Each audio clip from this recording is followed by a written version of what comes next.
정호성 얘기는 세월호 참사 당일 앞뒤로 일정이 팍팍하게 있었다, 대통령이. 근데 4월 16일에만 일정이 비어 있었다고 증언한 거예요. 그런데 요 4월 16일이 수요일이잖아요. 그렇죠. 수요일마다 일정이 없었다는 이미 나왔던 거거든요. 그런데 이게 정호성이 증언했다는 게 중요하죠. 그리고 당일 관저에 대통령이 머물렀었는데 자기가 그 정호성이 대통령을 처음 본 게 2시 15분이다. 이렇게 얘기를 했어요. 2시 15분. 이것도 중요한 부분이죠. 그리고 이제 세월호 당일 박 대통령이 관저에 평상시대로 근무했다. 이들은 늘 이 얘기를 하는데 이걸 제가 바꿔서 얘기해야 돼요. 출근 안 한 거야. 세월호 당일 박 대통령은 관저에서 놀았다.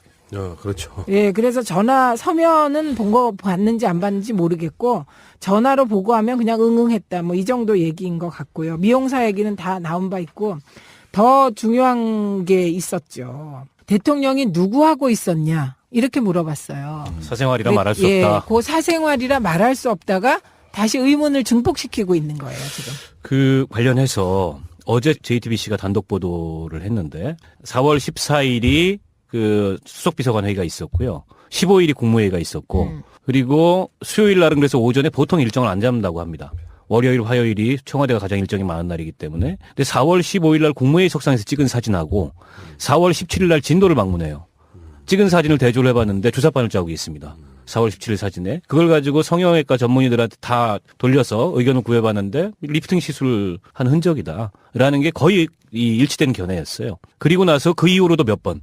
똑같은 식의 그런 뭐 멍든 자국, 그다음에 이 리프팅의 부작용으로 이게 뭐 실 튀어나온 자국, 이런 것들이 군데군데서 발견돼요. 그러면 4월 15일 날 국무회의 이후부터 길게 잡아도 4월 17일 날 진도 방문 이전까지 모종의 이 피부 관련된 미용 관련된 시술이 이루어졌다는 거고 4월 16일 날 정호성의 말을 여기다 대입시켜 보면 사생활이라서 말할 수 없다. 이걸 대입시켜 보면은 4월 16일 날 그때 그 시간에 실제 미용 시술이 이루어졌을 가능성이 굉장히 높고 아마도 뭐 김영재겠죠. 그리고 했다면. 이미 유영아 변호사. 요새 왜 그분은 그렇게 가만히 있죠?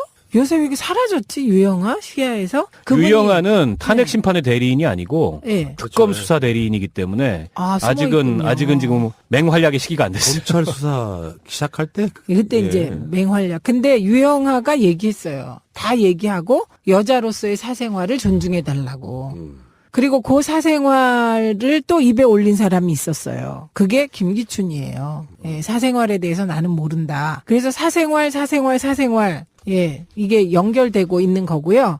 이와 관련해서는 이미 제보들이 막 들어와 있죠. 그런데 특검이 이제 어제 그 보도가 났잖아요. 사람들이 가려운 것을 긁어주는 것처럼 김영재 병원, 서울대 병원, 소위 의료 관련된 압색 들어갔어요. 그러니까 이번 특검은 정말 그동안의 검찰하고 달라요. 가려운 것을 팍팍 긁으면서 수사를 해요. 압색도 하고. 다 모니터링 하는 느낌. 네. 다 아는 느낌? 저기에도 혹시 있을까요? X가? 아니 이제 기존의 검찰은 기득권자들의 입장에 서서 일종의 정치를 했다면 지금 특검은 국민의 입장에 서서 정치를 하는 거죠. 그리고요. 노승일과 관련하여 저는 이건 정말 여러 번 짚어야 돼요. 노승일이 지금 폭탄급 발언을 계속하고 있어요. 그래갖고 노승일을 보호하고 노승일 어떻게 하라고 저한테 메시지까지 보낸 분이 계세요. 민주당은 노승일을 보호하기 위한 무슨 특단의 대책이 있냐 이렇게. 최근에 목숨에 위험 느낀다고 강남에서 마주쳤던 사람을 그날 강북으로 올라갔더니 강북에서도 마주쳐가지고 소름 끼쳤다고. 그러니까 감시하는 사람이 있다. 그렇죠. 이 이야기거든요. 예. 그럴 수 있겠죠. 그런데 그 노승일이 그렇게 모든 걸 불게 된 계기가 중요하잖아요. 계기. 최 검사가 맞아요. 최 검사의 진정성. 예, 그래서 최 검사 힘내라. 우린 이렇게 또 해야 돼요. 직을 걸어라. 아니구나 이거는. 그건 아니죠.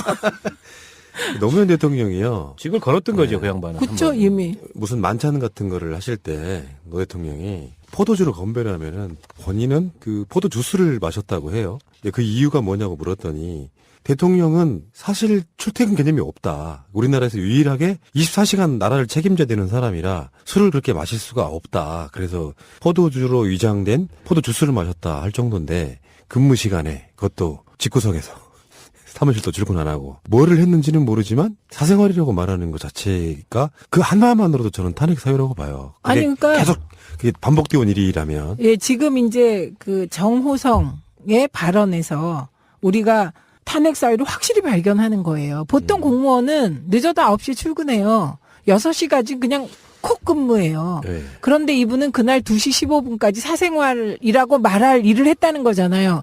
고로 이 말은 공무를 안 받다는 거잖아요. 혹시 두 분은 그 이야기 들어보셨어요? 그 미주 동포들이 만드는 썬데이 저널이라는 봤죠. 매체가 있는데 네, 알아요. 그걸 유명한 어떻게 매체. 안 봐요? 롯데호텔 건. 예. 근데 그게 그 기사도 봤어요. 나름 개연성이 있다고 저는 느꼈던 게요. 저는 세월호 사건을 지금까지 아마 우리나라 모든 매체 통틀어서 가장 많이 다뤘을 거예요. 네. 그중에 업무론도 많이 있지만, 근데 가장 초창기 때 나왔던 얘기가 롯데호텔 이야기였어요. 그 당시에 사람들이 이제 정윤회를 떠올리고 뭔가 불륜을 떠올렸었지만, 어쨌건 롯데호텔에서 발견됐다라고 하는 거는 그냥 있는 소스는 아니었을 것이다라고 봤고, 이게 어떤 결혼종이냐 아니냐에 대한 고민도 되게 많이 했었는데, 다시 그분들이 발굴한 그 기사를 보니까 청와대가 아니라 롯데호텔 그 스위트룸? 거기에서 있었을 가능성은 없는 거예요? 그러니까 요 얘기를 네. 들었죠. 썬데이 저널뿐만 아니라 보건 쪽 종사자들한테서 또 이 얘기가 나왔어요. 근데 둘 차이가 뭐였냐면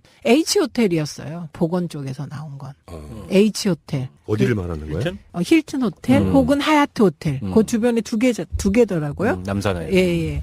그런데 힐튼 호텔인가에는 비밀 통로가 있어서 완전 그 외부에 전혀 노출되지 않는 길이 있다는 거예요. 그런데 사실은 이제 이게 경호실을 못 믿으니까 우리가 지금 대통령이 암행을 해도 같이 가야 될 두 사람이 있어요, 경호실에. 그런데 그분들을 못 믿으니까 그 증언을 믿을 수가 없는 거잖아요, 우리가. 대통령 그렇죠. 경호실을. 그런데 일반적으로 생각하면 그때 나갔다 들어오는 건 불가능한 거예요. 정상 경호를 하면. 예, 그런데 암행 경호를 할 때 가능한 거죠. 그러니까 이런 거잖아요. 11시 2분에 MBC가 오보를 내잖아요. 1분, 2분 그때 그게 전원구조 오보가 나오니까 사고가 났다니까 시술을 안 하려다가 전원구조 오보가 나니까 시술에 들어갔다. 지금 그 얘기예요. 요 얘기도 개연성이 있는 거죠. 그치. 예. 그런데 이미 시술을 하고는 그거 어떻게 할 수가 없잖아요. 그리고 다시 들어와서 정호성이 봤을 땐 매우 피곤해 보였죠. 이런 추론이 가능하다고 생각해요. 네. 그러니까 대충 얼개는 나온 것 같아요. 근데 사실 우리가 지금 망각하고 있는 게 어떤 호기심 때문에 그런 거지 수도 있는데 진짜 핵심은 뭘 했냐가 중요한 게 아니잖아요. 일 안 한 거요. 뭘 안 한 게 안 한 게 문제지. 중요한 거잖아요. 이 그거는 사건은. 이미 나와 있는 거고, 그건 이미 직무유기고, 그 있을 수 없는 걸로 나와 있는 건데, 이 중요한 건 두 가지 사실이 더 나오는 거예요. 하나는 2014년 4월 16일에만 그런 게 아니었다는 거예요. 그렇죠. 네. 처음에는 회의도 자주 잡고 그랬는데 대통령 되고 점점 시간이 지나면서 회의가 줄어요. 진짜 놀았죠. 네, 그래서 돌아가서. 지금은 아주 공인되게 놀고 계시고 월급 받고 예. 드라마도 실컷 아, 보시는 월급도 게 나갑니까? 아니냐. 탄핵당하면? 그럼요. 아, 열받네. 공무만 정지되는 거예요. 신분이 유지되니까. 예. 그리고 그거 하나. 그다음에 또 하나는 만약에 그때 시술을 했다면 이거는 뭐 국민정서법상 국민분노법으로 전환되는 거죠. 아니 국민정서법 분노법뿐만 아니라 어찌됐건 이게 이제 생명권 침해를 다루는 문제잖아요. 네. 헌법재판소에서는 결국은 부작위에 의한 생명권 침해, 마땅히 그런 국가적 재난의 앞에서 대통령이 적극적인 구조활동을 해야 되고 그걸 지시했어야 마땅한데 그걸 안 하고 그 시간에 뭐 피부 미용술을 받았다든가 내지는 공무가 아닌 이런 걸 했다면은 이건 바로 탄핵 사유하고 연결되는 거기 때문에 지금 특검의 그 7시간 행방에 대한 이 추적 수사 이게 굉장히 사실은 중요하고 지금 바짝 그 실체에 다가서고 있는 그런 상황이 아닌가 싶어요. 예. 정호성 얘기는 세월호 참사 당일 앞뒤로 일정이 팍팍하게 있었다 대통령이. 근데 4월 16일에만 일정이 비어 있었다고 증언한 거예요. 그런데 요 4월 16일이 수요일이잖아요. 그렇죠. 수요일마다 일정이 없었다는 이미 나왔던 거거든요. 그런데 이게 정호성이 증언했다는 게 중요하죠. 그리고 당일 관저에 대통령이 머물렀었는데 자기가 그 정호성이 대통령을 처음 본 게 2시 15분이다. 이렇게 얘기를 했어요. 2시 15분. 이것도 중요한 부분이죠. 그리고 이제 세월호 당일 박 대통령이 관저에 평상시대로 근무했다. 이들은 늘 이 얘기를 하는데 이걸 제가 바꿔서 얘기해야 돼요. 출근 안 한 거예요. 세월호 당일 박 대통령은 관저에서 놀았다. 그렇죠. 예, 그래서 전화 서면은 본 거 봤는지 안 봤는지 모르겠고 전화로 보고하면 그냥 응응했다. 뭐 이 정도 얘기인 것 같고요. 미용사 얘기는 다 나온 바 있고 더 중요한 게 있었죠. 대통령이 누구하고 있었냐 이렇게 물어봤어요. 사생활이라 말할 수 없다. 그 사생활이라 말할 수 없다가 다시 의문을 증폭시키고 있는 거예요, 지금.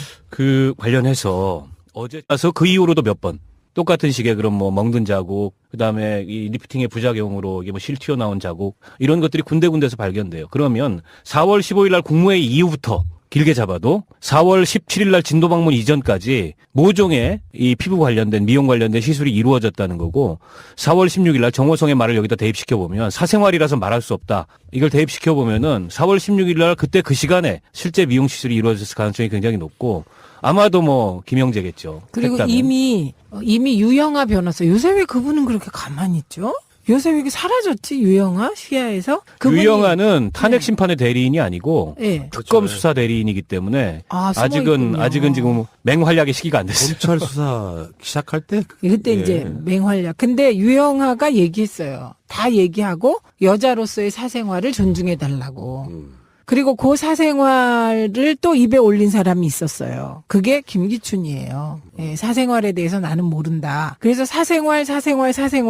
예, 이게 연결되고 있는 거고요. 예. 이와 관련해서는 이미 제보들이 막 들어와 있죠. 그런데 특검이 이제 어제 그 보도가 났잖아요. 사람들이 가려운 것을 긁어주는 것처럼 김영재 병원, 서울대 병원, 소위 의료 압수수색 관련된 들어갔죠. 압색 들어갔어요. 그러니까 이번 특검은 정말 그동안의 검찰하고 달라요. 가려운 것을 팍팍 긁으면서 수사를 해요. 압색도 하고. 다 모니터링하는 느낌. 네, 네. 다 아는 느낌? 그 저기에도 혹시 예. 있을까요? X가? 아니 이제 기존의 검찰은 기득권자들의 입장에 서서 일종의 그냥 경호실을. 그런데 일반적으로 생각하면 그때 나갔다 들어오는 건 불가능한 거예요. 정상 경호를 하면.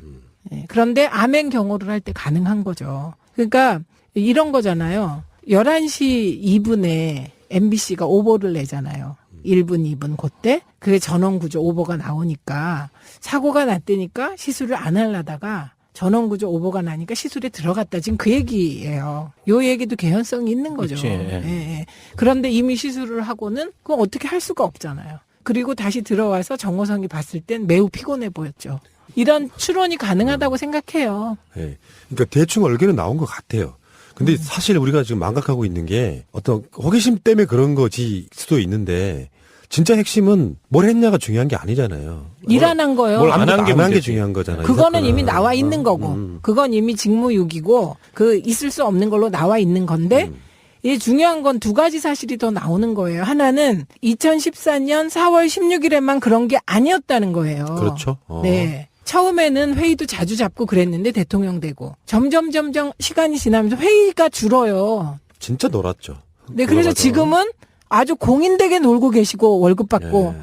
드라마도 실컷 아, 보시는 게 월급도 나갑니까? 아니냐. 탄핵당하면? 그럼요. 아, 열받네. 공무만 정지되는 거예요. 신분이 유지되니까. 예. 그리고 그거 하나. 그다음에 또 하나는 만약에 그때 시술을 했다면 이거는 뭐 국민정서법상 국민분노법으로 전환되는 거죠. 아니 국민정서법 분노법뿐만 아. 아니라 어찌됐건 이게 이제 생명권 정호성 얘기는 세월호 참사 당일 앞뒤로 일정이 팍팍하게 있었다, 대통령이. 근데 4월 16일에만 일정이 비어 있었다고 증언한 거예요. 그런데 요 4월 16일이 수요일이잖아요. 그렇죠. 수요일마다 일정이 없었다는 이미 나왔던 거거든요. 그런데 이게 정호성이 증언했다는 게 중요하죠. 그리고 당일 관저에 대통령이 머물렀었는데 자기가 그 정호성이 대통령을 처음 본 게 2시 15분이다. 이렇게 얘기를 했어요. 2시 15분. 이것도 중요한 부분이죠. 그리고 이제 세월호 당일 박 대통령이 관저에 평상시대로 근무했다. 이들은 늘 이 얘기를 하는데 이걸 제가 바꿔서 얘기해야 돼요. 출근 안 한 거예요. 세월호 당일 박 대통령은 관저에서 놀았다. 그렇죠. 예, 그래서 전화 서면은 본 거 봤는지 안 봤는지 모르겠고 전화로 보고하면 그냥 응응했다. 뭐 이 정도 얘기인 것 같고요. 미용사 얘기는 다 나온 바 있고 더 중요한 게 있었죠. 대통령이 누구하고 있었냐 이렇게 물어봤어요. 사생활이라 말할 수 예, 없다. 그 사생활이라 말할 수 없다가 다시 의문을 증폭시키고 있는 거예요, 지금. 그 관련해서 어제 JTBC가 단독 보도를 했는데 4월 14일이 그 수석비서관 회의가 있었고요. 15일이 국무회의가 있었고 그리고 수요일 날은 그래서 오전에 보통 일정을 안 잡는다고 합니다. 월요일, 화요일이 청와대가 가장 일정이 많은 날이기 때문에. 근데 4월 15일 날 국무회의 석상에서 찍은 사진하고 4월 17일 날 진도를 방문해요. 찍은 사진을 대조를 해봤는데 주사바늘 자국이 있습니다. 4월 17일 사진에. 그걸 가지고 성형외과 전문의들한테 다 돌려서 의견을 구해봤는데 리프팅 시술을 한 흔적이다. 라는 게 거의 이 일치된 견해였어요. 그리고 6시까지 그냥 콕 근무해요. 네. 그런데 이분은 그날 2시 15분까지 사생활이라고 말할 일을 했다는 거잖아요. 고로 이 말은 공무를 안 받다는 거잖아요. 혹시 두 분은 그 이야기 들어보셨어요? 그 미주 동포들이 만드는 썬데이 저널이라는 봤죠. 매체가 있는데 네, 알아요. 그걸 분명 어떻게 매체. 안 봐요? 롯데호텔 건. 예. 근데 그게 그 기사도 나름, 봤어요. 나름 개연성이 있다고 저는 느꼈던 게요. 저는 세월호 사건을 지금까지 아마 우리나라 모든 매체 통틀어서 가장 많이 다뤘을 거예요. 네. 부정적 음모론도 많이 있지만, 근데 가장 초창기 때 나왔던 얘기가 롯데호텔 이야기였어요. 그 당시에 사람들이 이제 정윤회를 떠올리고 뭔가 불륜을 떠올렸었지만, 어쨌건 롯데호텔에서 발견됐다라고 하는 거는 그냥 있는 소스는 아니었을 것이다라고 봤고, 이게 어떤 결혼종이냐 아니냐에 대한 고민도 되게 많이 했었는데, 다시 그분들이 발굴한 그 기사를 보니까 청와대가 아니라 롯데호텔 그 스위트룸? 거기에서 있었을 가능성은 없는 거예요? 그러니까 요 얘기를 네. 들었죠. 썬데이 저널뿐만 아니라 보건 쪽 종사자들한테서 또 이 얘기가 나왔어요. 근데 둘 차이가 뭐였냐면 H호텔이었어요. 보건 쪽에서 나온 건. H호텔. 어디를 말하는 거예요? 힐튼 호텔 혹은 하얏트 호텔. 그 주변에 두 개더라고요. 남산에. 예. 그런데 힐튼 호텔인가에는 비밀 통로가 있어서 완전 그 외부에 전혀 노출되지 않는 길이 있다는 거예요. 그런데 사실은 이제 이게 경호실을 못 믿으니까 우리가 지금 대통령이 암행을 해도 같이 가야 될 두 사람이 있어요, 경호실에. 그런데 그분들을 못 믿으니까 그 증언을 믿을 수가 없는 거잖아요, 우리가. 대통령. 정치를 했다면 지금 특검은 국민의 입장에서 네. 정치를 하는 거죠. 그리고요, 예. 노승일과 관련하여 저는 이건 정말 여러 번 짚어야 돼요. 노승일이 지금 폭탄급 발언을 계속하고 있어요. 그래갖고 노승일을 보호하고 노승일 어떻게 하라고 저한테 네. 메시지까지 보낸 분이 계세요. 민주당은 노승일을 보호하기 위한 무슨 특단의 대책이 있냐 이렇게. 최근에 목숨에 위험 느낀다고 강남에서 마주쳤던 사람을 그날 강북으로 올라갔더니 강북에서도 마주쳐가지고 소름 끼쳤다고. 그러니까 감시하는 사람이 있다. 이 그렇죠. 이야기거든요. 예. 그럴 수 있겠죠. 그런데 그 노승일이 그렇게 모든 걸 불게 된 계기가 중요하잖아요. 계기. 최 검사가 아, 예, 맞아요, 예, 맞아요. 최 검사의 진정성. 예, 그래서 최 검사 힘내라. 우린 이렇게 또 해야 돼요. 직을 걸어라. 아니구나, 이건. 그건 아니죠. 노무현 대통령이요. 직을 걸었던 거죠, 그 양반은. 그쵸, 한번. 이미. 무슨 만찬 같은 거를 하실 때 노 대통령이 포도주로 건배를 하면은 본인은 그 포도 주스를 마셨다고 해요. 근데 그 이유가 뭐냐고 물었더니 대통령은 사실 출퇴근 개념이 없다. 우리나라에서 유일하게 24시간 나라를 책임져야 되는 사람이라 술을 그렇게 마실 수가 없다. 그래서 포도주로 위장된 포도 주스를 마셨다 할 정도인데 근무 시간에 그것도 집구석에서 사무실도 출근 안 하고 뭐를 했는지는 모르지만 사생활이라고 말하는 것 자체가 그 하나만으로도 저는 탄핵 사유라고 봐요. 그게 아니, 그러니까 계속 그게 반복되어 온 일이라면 예, 지금 이제 그 정호성의 발언에서 우리가 탄핵 사유를 확실히 발견하는 거예요. 보통 공무원은 늦어도 9시에 출근해요.